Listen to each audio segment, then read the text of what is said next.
آخه میگم هست نفرانی که با مال و ملکشون کتگی میکنن، هست آدمایی که میگن من ماشین دارم، من خانه دارم، من خرید دارم. آخه برادر چیزی داشته باشی نداشته باشی، آخه وقتی که مرگ سراغ تو میاد سه چیزی تیواز کرده میشه.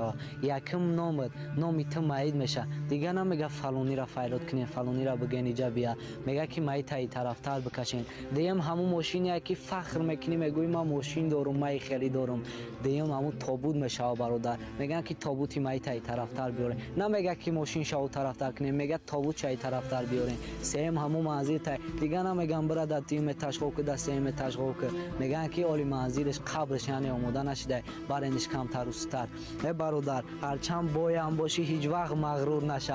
یعنی علفایی که تیمو زیری پاشون میکنی یک روز بالای قبر تو میسازن. برای همین هیچ وقت مغرور نشه. این گپی مرا امانن خودش صاحبش میاوه.